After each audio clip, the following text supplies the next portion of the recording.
pretty mama's in the kitchen this glorious day. Smell the gravy simmering nearly half a mile away. Lady morning glory, I say, good morning to you. Chirpy little chickadee told me that my baby was true. Well, she really ran to get her frying pan when she saw me come in. Gonna get a taste before it goes to waste. This honey bee's humming, Mr. Weeping Willow. One of the great cooking songs of all time. This is Colin McEnroe with my co-host Robin Doyen Aiken. We're starting a historic chapter in the life of the Colin McEnroe Show today. We're going to be talking about the role of food in politics, the role of food in defining certain kinds of governance. Towards the end of the show, we're going to talk about a tradition called the election cake. You heard us talk about it with A.J. Jacobs a while back. But we're actually going to consume an election cake today. This is a tradition that started in the 18th century. But we're going to begin with our guest, Alex Prudhomme, a journalist and author of several books, including Dinner with the President, Food, Politics, and a History of Breaking Bread at the White House.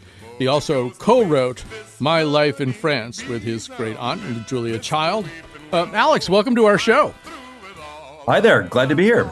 So, there's sort of an interesting tension between the first segment where we're going to talk about food on the campaign trail and the second segment where we're going to talk about food in the White House once you have been successful on the campaign trail. But in the first instance, you're trying to project yourself as a person of the people. We don't say man of the people anymore, a person of the people. And so that's maybe the driving force in every encounter you have as a candidate with food, right? You have to at least pretend to enjoy it and maybe even pretend to understand the folk ways connected to it. But Alex, I'm sure you can be more eloquent about this than I'm being. Well, you're being very eloquent, and you're hitting the nail on the head. I mean, one of the things that struck me in reporting my book was that these words, relatable and genuine, are kind of the coin of the realm in politics today. And food is a great communications tool. And you see this playing out currently. I mean, you have Waltz and Vance fighting over who likes Diet Mountain Dew better, which really means who is more Midwestern. And you have Donald Trump and Kamala Harris fighting over who loves McDonald's more. Donald Trump famously embraced the label as the fast food president.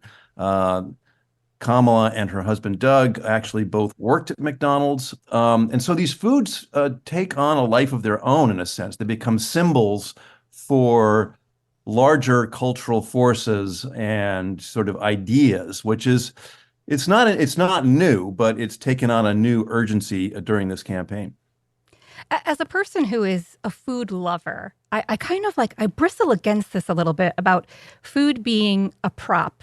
I hate to see, the idea that the soda you drink might be the thing that signifies that you are from a certain place. And if I see one more politician go to they're down south and they're looking for that photo op, eating that barbecue, to me, that's annoying. I want to know that the person who has the most important job in the world or who might is someone who eats with gusto and enjoys their food and, takes some pleasure in it. Because to me, that's what it's all about.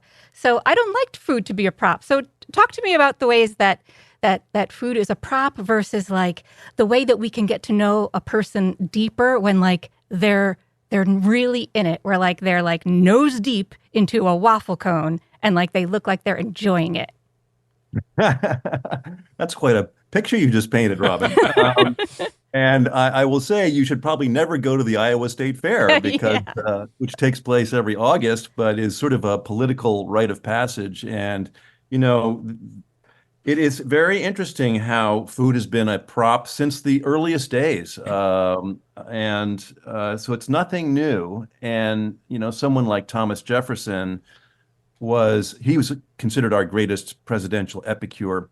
And he's somebody who not only loved fine food, but really understood how to use food in a political way, as a political tool. And he would have people over for dinner to the White House and pick their brains and learn about their their issues, their aspirations, and it's something that it's a technique that certain presidents have used, and certainly on the campaign trail, people do this. The tradition of going to the Iowa State Fair, or going to a diner and having a cup of Joe, or having an ice cream, or in the case of Donald Trump, you have a McBurger, or in the case of Kamala Harris, you have a homemade Thai rice bowl in Nevada. So, these props are powerful because they send messages about your values and your personality. And when I was researching the book, I discovered that this has a very deep connection to us. It's surprising. They found that when you see somebody wearing a shirt you like, you think, oh, nice shirt. But when you see somebody eating the kind of food you like, it sends a message into your primal brain saying, he likes the kind of food that I like, therefore we're from the same tribe, therefore I trust him. And so when Ronald Reagan holds up his jelly bellies, the message, without even having to verbalize it, is, I like this kind of food, you like this kind of food, vote for me. Yeah. And it's a very powerful message. And like it or not, it's effective. And I contend that people who use food in an intentional way in the political realm are often better at their jobs than those who don't. It's sort of a question of being clued in to what makes us tick. And so to get back to your question, I'm a foodie like you, and I agree. But there's different kinds of foodies. If you are a gourmet, you are somebody who really likes fine food. You're someone like Jefferson or FDR or the Kennedys or the Reagans even. And if you're a gourmand, that means you're someone who eats to wretched excess. That would be someone like Teddy Roosevelt or his protege William Howard Taft, who basically just ate and ate and ate. I mean, Teddy Roosevelt arguably ate himself to death. And so, these different approaches to food play out. And like you, I'm somebody who enjoys a really nice meal, and I like to cook. A few presidents have actually liked to cook. I think the best one was Dwight Eisenhower, Ike, who grew up on a farm, learned to hunt and fish from an illiterate woodsman, was taught to cook by his mother. Yeah, and he's famous for a caveman steak. Yeah. Well, they call it Eisenhower steak, and that's where you put a steak, a nice steak, right into the hot glowing coals. Yeah. No grill involved. You just stick it in there. You sear one side, and then you flip it, and you sear the other side, and you have this beautiful pink interior. And it looks kind of crazy, but it's super easy, and it's really delicious, and I recommend it. Obviously, if Kamala Harris wins, we might have a better cook in the White House, and we can get to that. But she's obviously pretty comfortable in the kitchen, pretty good at what she does too. But Alex, you can govern as a gourmand. I don't think it's hard to run as a gourmand because once again, you're trying to be a person of the people, and to whatever extent you're running regionally, you've got to embrace the regional working person's delicacy of the area. We asked some members of our congressional delegation and people running for Congress to talk about what they eat on the trail just to keep themselves going, as opposed to what they do as kind of an event. But I noticed that John Larson, who is a congressman from this particular district, the Hartford area, but he identifies as an East Hartford guy. So his favorite snack is a hot dog with chili sauce from Augie and Ray's in East Hartford, because that's a very specific thing. It's like pizza in New Haven. You have a particular place that you want to go, so you say that. But we actually solicited, and by we I actually mean Lily Tyson, solicited some comments from people running for office. The first person you're going to hear is Chris Murphy, and we'll tell you who everybody else is afterwards. This is A1 Maestro. My go-to snack on the campaign trail is actually a beverage, Diet Mountain Dew or sugar-free Red Bull. I don't eat a lot on the campaign trail, but I drink a lot of really terrible diet caffeinated sodas. Hey, it's Congressman Jim Himes. I'm out on the campaign trail right now, as you can probably hear, and I hate to admit it, but my food of choice on the campaign trail is Doritos. By the way, that's my food of choice, not on the campaign trail. But, and this is important, out there, when the Doritos get a little much, there's also grapes and bananas. Great food and healthy. Hi, this is Rosa DeLauro. I'm the Congresswoman representing the 3rd Congressional District of Connecticut. My favorite snack on the campaign trail is popcorn. Why? Because I like popcorn. Hi, I'm Richard Blumenthal, United States Senator. And my go-to snack on the campaign trail is pretzels. Any kind, any variety, any brand. I love pretzels. They are clean and neat to eat and full of energy.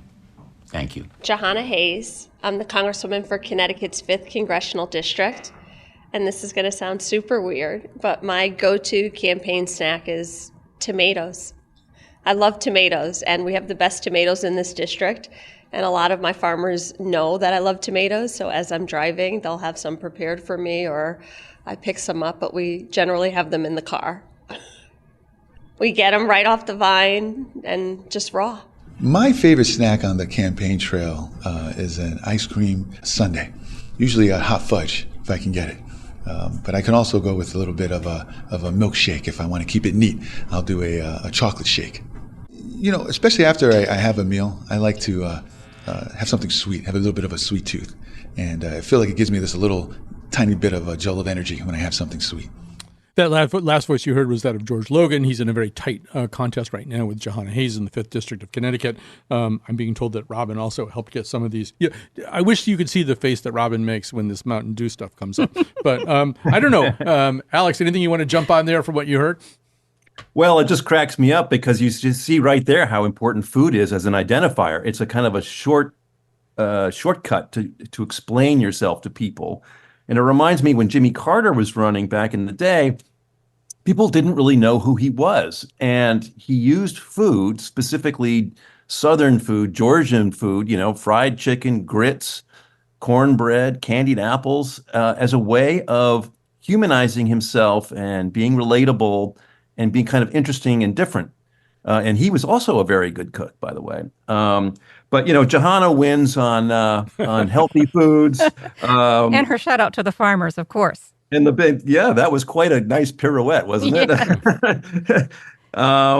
And some of these sugary, salty things. I understand when you're campaigning, you need the adrenaline, but that stuff will catch up to you. So, I just like to fact check one part of this. I don't believe Dick Blumenthal. I've known Dick Blumenthal for 30 years, more than 30 years. I don't think he eats anything. I think he's like one of those air plants, that just somehow just gets nutrition out of the air. I mean, he claims he eats pretzels, which would be like the most Dick Blumenthal thing you could eat. But I don't think he eats anything. But yeah. Robin, you should lead us somewhere else. I was going to say, no one is surprised that Blumenthal likes to eat a nice, neat, tidy snack. So, Alex, you said earlier how food is sort of the signifier. And I was wondering if you could, and also, I'm thinking of Johanna's shout out to the farmers and some of that sort of virtue signaling that people do when they mention food on the trail. And so I was wondering if you could talk a little bit about the quote from Anthony Bourdain that is in the opening pages of your book, Dinner with the President. Yes, he says famously, nothing is more political than food. Nothing. Mm. And what he means by that is that food is arguably the largest business in America, and it affects all of us. We all have to eat. And because it is such a central player, it is highly politicized. There's a lot of money involved. There's health, and of course, there's politics. And so, I put it in the front of the book because it really kind of sets the tone for what I talk about for the next couple hundred pages, which is that food touches everybody's life. And if you try to tell people what to eat or drink, it's essentially telling them how to live their lives. And none of us like that. Right. And so politicians have to dance around that very carefully. But it's also, as we talking about, it's a real kind of thing to bond over. And this sort of this notion of relatability and genuineness comes through. I mean, the perfect example of that is Reagan with his jelly beans was popular on both sides of the aisle, but his successor, George H.W. Bush, tried to do the same thing by saying he was a Texan who ate pork rinds. And that just didn't ring true to people. It seemed like he was, trying too hard. He was this thin Yankee wasp from Greenwich. For him to be trying to eat pork rinds, it just didn't make sense. And then he further embroiled himself by denouncing broccoli, and he said it was a joke, but you can tell when you listen to him, it's like this cri de coeur about something that's been bothering him since childhood. And the result was that he annoyed all of the broccoli farmers who were worried that he was going to impact their business. And so they dumped 10 tons of broccoli at the White House in protest. And this became known as Broccoli Gate. And so, these are seemingly trivial moments, but actually they add up. They're really important. And we're still talking about them all these years later. Alex, I want to talk about another kind of trivial moment that becomes important, and that is the out-and-out gaffe. People may remember the Gerald Ford in 1976 ate a tamale with the husk still on it. That John Kerry ordered a Philly cheesesteak with Swiss cheese, not as opposed to Cheese Whiz. Bill de Blasio ate pizza with a fork. But my favorite one is actually more recent. It's from 2022. Dr. Mehmet Oz is seeking a Senate seat in Pennsylvania, which is a little bit complicated because he seems to live in New Jersey. But that's not the real problem. The real problem is he goes to a Philadelphia store. He goes to a Pennsylvania store. Whole Foods. And he wants to, no, it's actually, you'll hear him. Oh, you're right. You'll it's hear Wegmans. him. He will mispronounce the name of the store even. Yes. And he wants to illustrate how rising prices are affecting the regular everyday consumer. Here is how he does this. A2, Maestro. Thought I'd do some grocery shopping. I'm at Wegner's, and my wife wants some vegetables for crudité, right? So here's a broccoli. That's $2. Not a ton of broccoli there. There's some asparagus. That's $4. Yep. And carrots. That's $4 more. That's $10 of vegetables there. And then we need some guacamole. That's $4 more. And she loves salsa. Yeah, there's salsa there. $6. Must be a shortage of salsa. Guys, that's $20 for crudité, and this doesn't include the tequila. I mean, that's outrageous. Alex, you have the floor. Well, he kind of stuck his foot in at that point, and faced the wrath of the public because, as you said, not only did he mispronounce the name of the store, but he came off as an elitist essentially, and he's piling all this stuff on, and he's talking about having a tequila at the end of it, and it just kind of like veered off the rails. But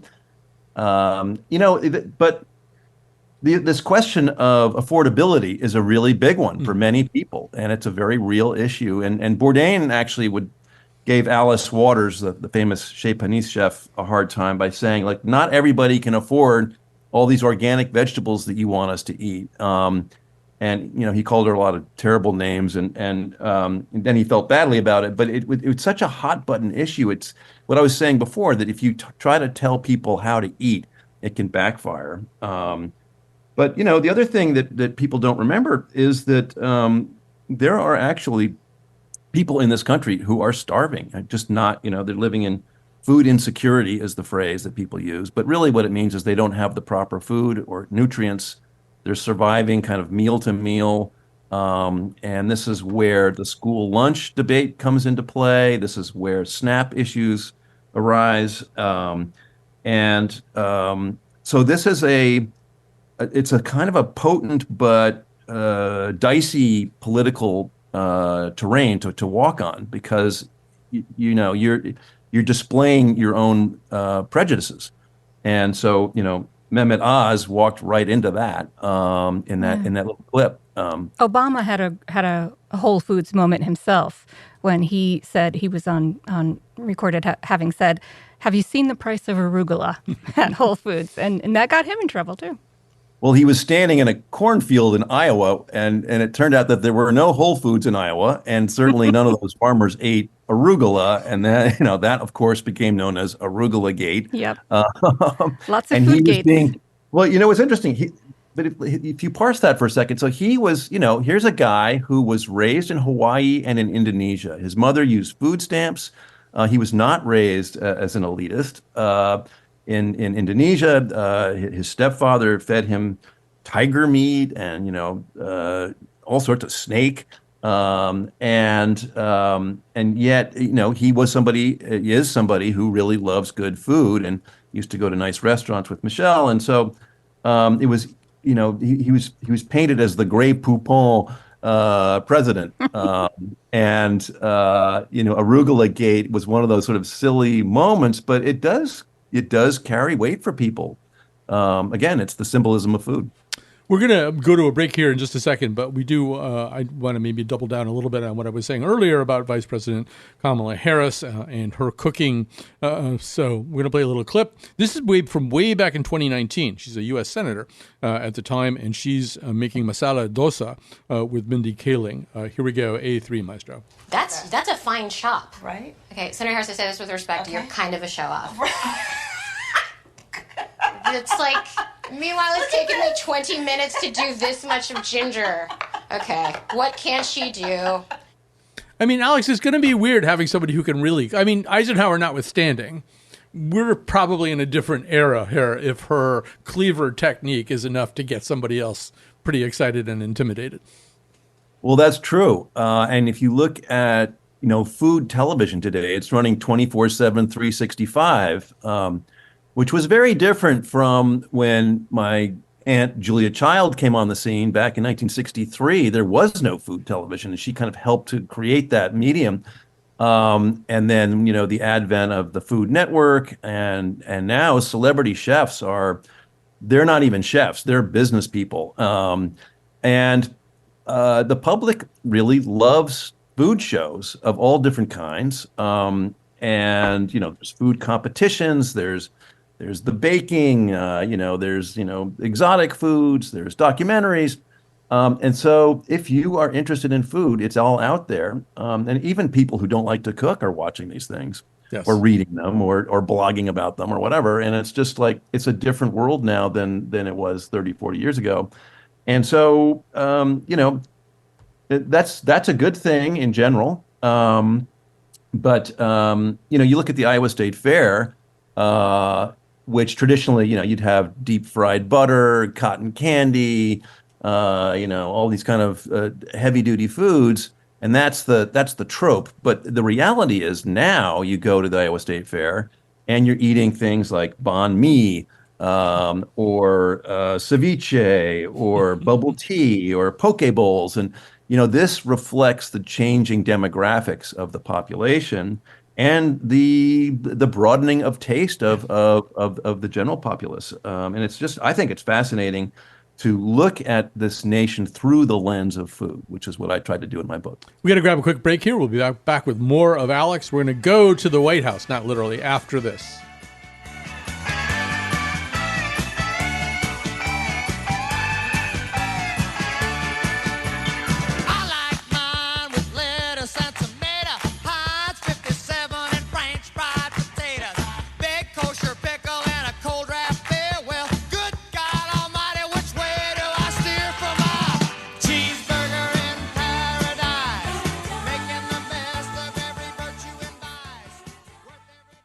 I've been leaving on my things, so in the morning when the morning bird sings, there's still dinner on my dinner jacket till the dinner bell rings.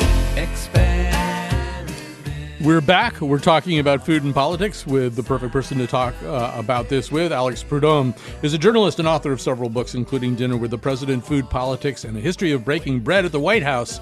Also co-wrote My Life in France with his great aunt, Julia Child. So I want to just begin, Alex, by talking about the way the president eats and corpulence and things like that. You've already referenced Taft, who would do things like eat 3 steaks in one day, like one for each meal of the day and stuff like that, and just, became enormous. But to me, one of the most interesting figures in all this is Bill Clinton. Bill Clinton arrives at the White House. He's got a little bit of a weight problem. He's got a fast food thing. He loves fast food. I will tell you that one of his aides told me that they would be at some big public dinner, and at the end of the dinner, after eating his own meal, Clinton would be out there kind of working the room, walking from table to table, and he would literally do that. Are you going to eat that? And then he would eat something off somebody else's plate. So he's that guy. He's that caterpillar, and then he turns into this vegetarian and vegan butterfly. So, Alex, I don't know, give us what you see in terms of the semiotics of all that. Boy, you're a poet. Went from the caterpillar to the butterfly. I love that. I have to steal that. Yeah, he really was the caterpillar to the butterfly. I mean, he grew up without much money, and he broken family, and he talks about compensating for kind of his miserable childhood by just eating and eating and eating as comfort food. And that's something that all of us can relate to on some degree. And so he comes into the White House. I mean, I've heard those stories too, and that's really funny. It's like the SNL skit, if anybody has seen that, where he goes to McDonald's and he starts helping himself to people's fries and burgers, and it is like not even 1 degree from the truth. But the result was that he had his heart and his whole circulatory system was in really bad shape. And so Hillary, to save her husband, dispensed with the executive chef, a guy named Pierre Chambrun, who was a classically trained French chef out of Central Casting, who the George H.W. Bushes had.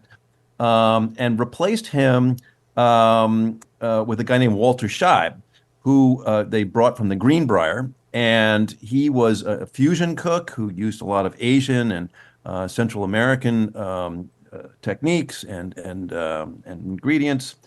And his food was much lighter. And he kind of tutored the Clintons on healthy eating and how that could really affect your health. And then they brought in some outside experts like Dr. Dean Ornish, to advise on Bill's health. And eventually they weaned him off of fast food and onto much healthier things. And then ultimately he became a vegetarian. And then after he left the White House, he became a vegan. So he really did make the full kind of shift in spectrum from one end to the other.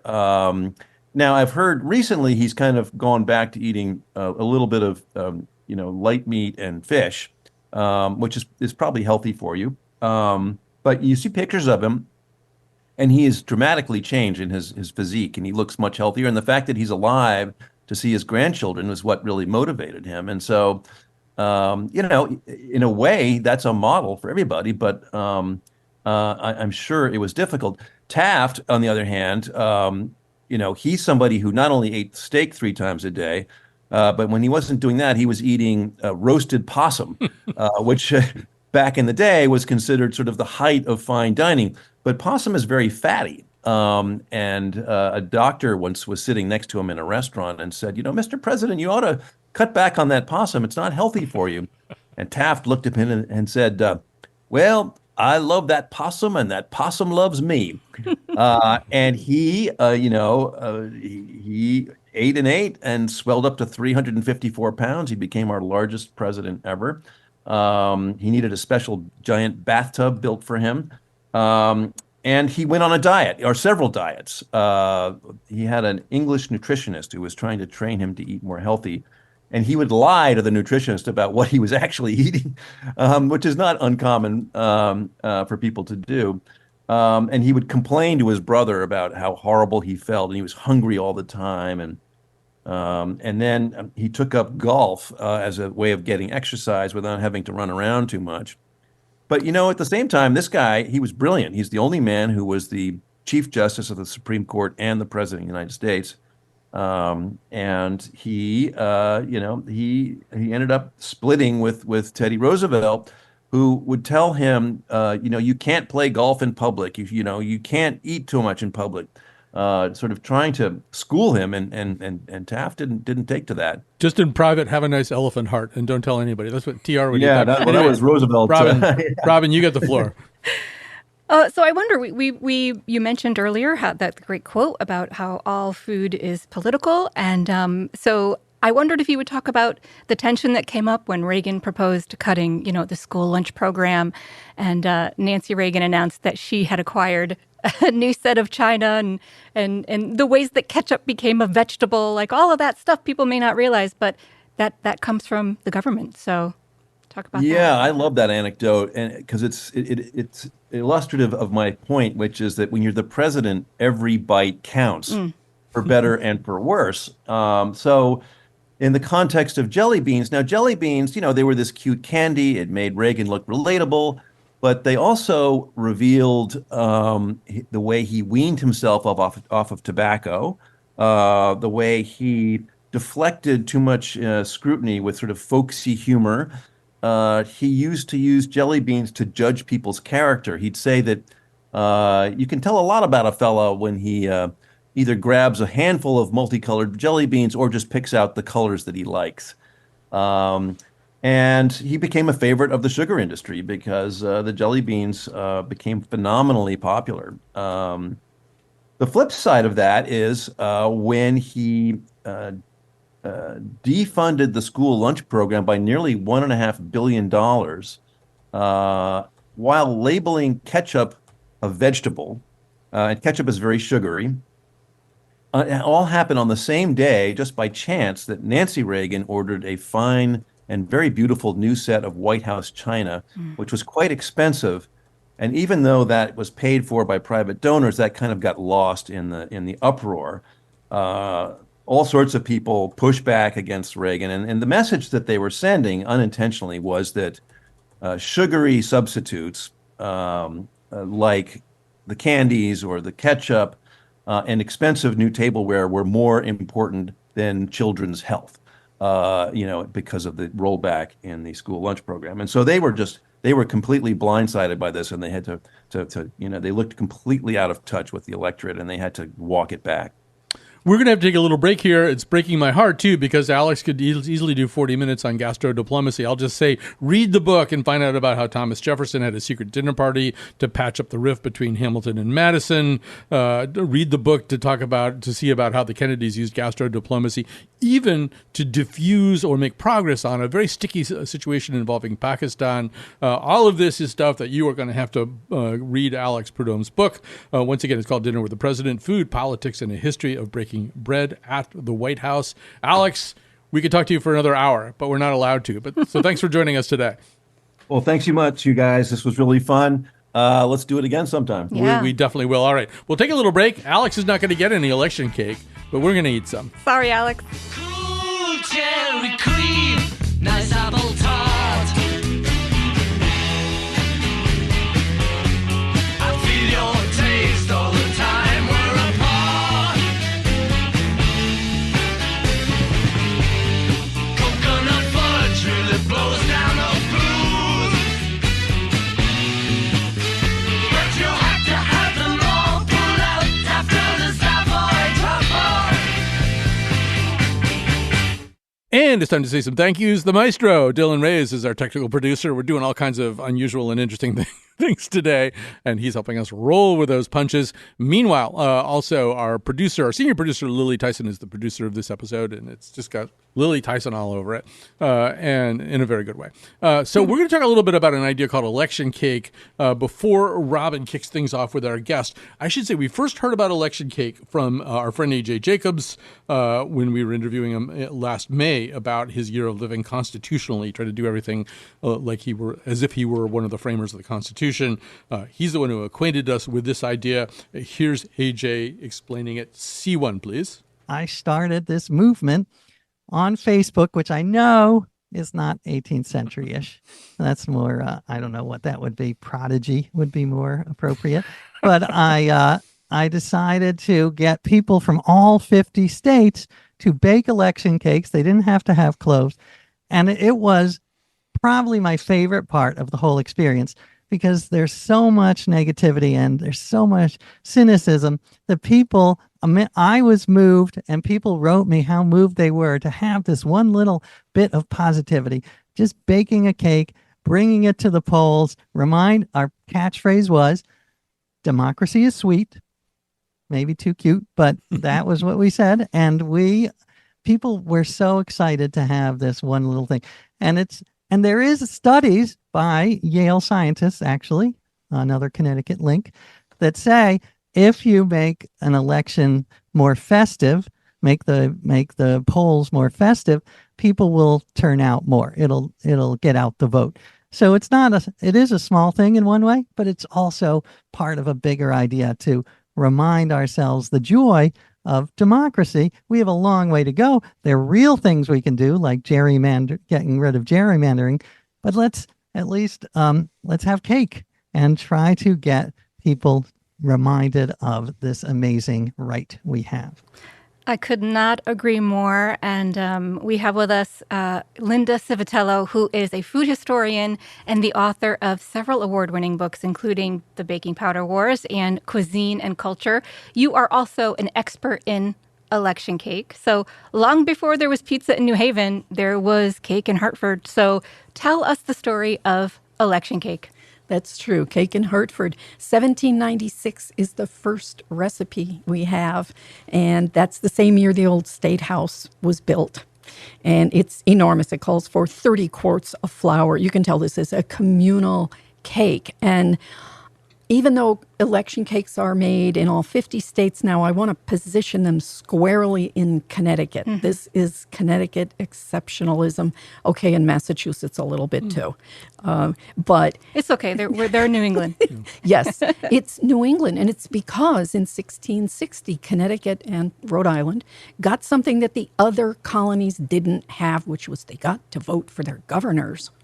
So voting, I mean, the crown appointed everything else. Connecticut was very special. Democracy meant something special. And the fact that people go, oh, it's like a great cake from England. Okay, but they named it election cake. They took whatever, they made it their own. They put their own spices in it. They put their own spin on it. And they connected it to elections. So what you had, after you had religion, you had voting in Connecticut in the colonies, which was like a religion. In fact, when people wrote about it, they said, oh, you need to be in Connecticut at Saint Election time. So elections, one thing that I know from reading Michael Schutzen's work is that elections often did involve maybe more alcohol than we'd like to think about. And so the cake that we're eating now is very authentic, except you didn't soak the fruit in brandy or whatever it is. Explain about that. It's not just the fruit soaked in brandy. It's the whole cake. Yeah. And it's not soaked in, and it's not just brandy. It's also wine. And I have made it that way. And the wine probably would have been Madeira or sherry. So fermented. Yes, a sweet wine. Yeah. And that just has good old Connecticut sweet cider in it. Yeah. And the election cake, it's also travel food in the colonies. You know, we have the Boston Post Road. That's it. When you voted, you had to go to Hartford to vote. And we're talking about white male property owners only. Black men did not get the right to vote, even though they were free, until 1870, when all black men got the right to vote, when the 15th Amendment kicked in, which was shocking to me because you think Connecticut is free. These black people are free. And every single year they petitioned Hartford up the State House, which is right up the street here. And they said, we work, we create business, we do good in the community, we pay taxes, and you won't let us vote. And this is why you fought a war against England, is no taxation without representation. So we have black people making election cake. Harriet Beecher Stowe writes about this, and she doesn't carry it to that next level of, yeah, but they can't vote. So the cake is part of what you're taking with you as you travel to Hartford. And of course, if you're traveling, then it's going to be an event. And it was in May. Mm-hmm. So food historians tell time differently. You can tell when things get warmer in New England by when you tap the sap on the maple tree. And the sap used to be tapped in April, 100 years ago or so. So you had to wait. And people write about May and election cake, and they go, the lilacs were out, the tulips were out, and there was election cake. Oh, that's beautiful. So what is election cake? What is in it? What are the ingredients? Is it the same everywhere? Yeah. I always say election cake is like if panettone and fruitcake had a baby, it would be election cake because it is bready. Yeah, well, you have to think of what did they have then to celebrate. You had pound cake, which was unleavened, although everybody puts baking powder in pound cakes now, or some kind of a fizzy beverage. Or you had a sponge cake, which was beaten eggs. But for a celebration, you had fruit and spices. Anything throughout history that is exotic, expensive, and imported, it's got to be good for you. And it's going to be this communal food. So you would go in the morning, you would hear an election sermon in the morning. And then you would have the cake, or men who were traveling to Hartford would take the cake with them. And as you've tasted it, this is a substantial food. This is not what we think of as cake. Think of raisin bread, but it's not very sweet. It's got raisins in it. The spices, and this is from the first recipe from 1796, are cinnamon, allspice, and coriander, which is not a combination I've seen anywhere else. Right. So you would have the cake while you were traveling, and then you would have it at the site of the election, and there would be a ball. There was always a ball in Hartford, the governor's ball. So it's this communal cake that, again, going back to Saint Election and how important voting was and democracy was in Connecticut.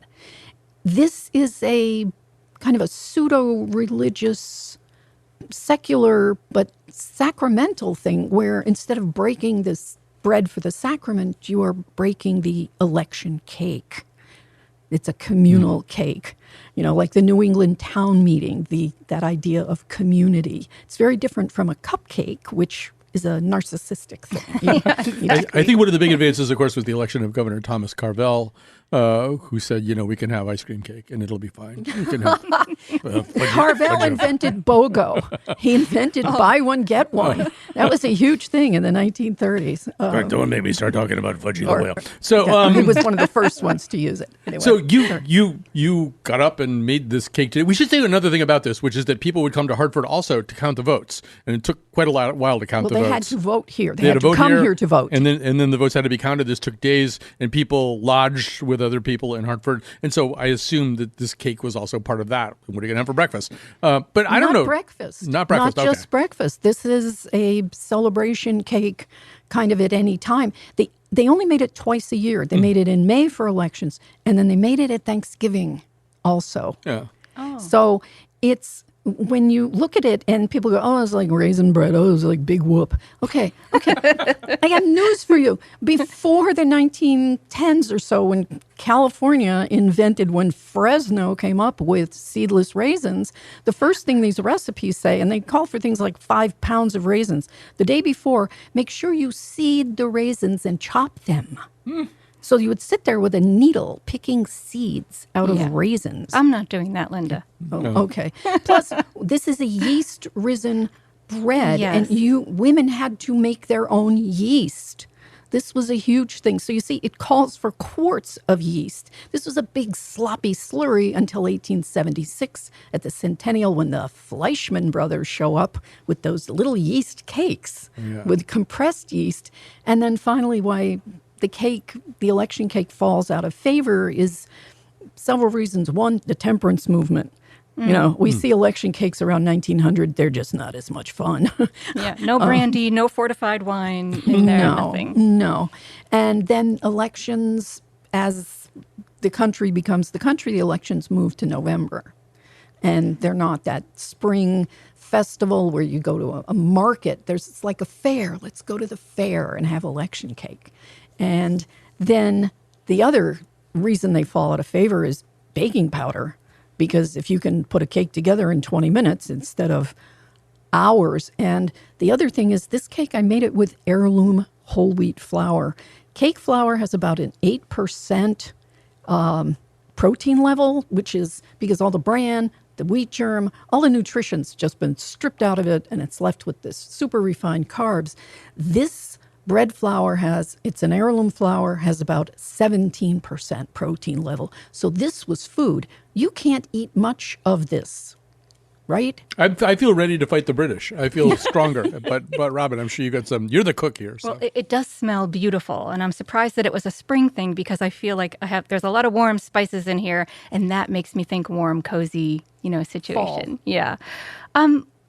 Talk about how, like, traditionally this would be handed out at when people come to vote, but like, what is the role of election cake today? Does it have a role? Do people care about this? It's vestigial, and when people create it now, they go, "Oh, we got to gussy it up. We got to make it look like what our vision of a cake is." So people will make it with baking powder as a more traditional cake. And I should have just, in Baking Powder Wars, I should have just called it How Connecticut Invented Cake, because we did. The first recipes for cake, as we know it, come out of this cookbook from the 1796. I love that. We should be proud. Yes. Well, cake and cookies. The first mention of the word cookie is in this cookbook also. Mm-hmm. So there are many other firsts, and I'm cooking my way through this cookbook. And the spices are wonderful and unusual. Again, allspice, coriander, cinnamon, not found anywhere else. So now people go, "Oh, we need to put it in a bunt can, in a bunt pan." And bunt pans were invented post-World War II in Minnesota.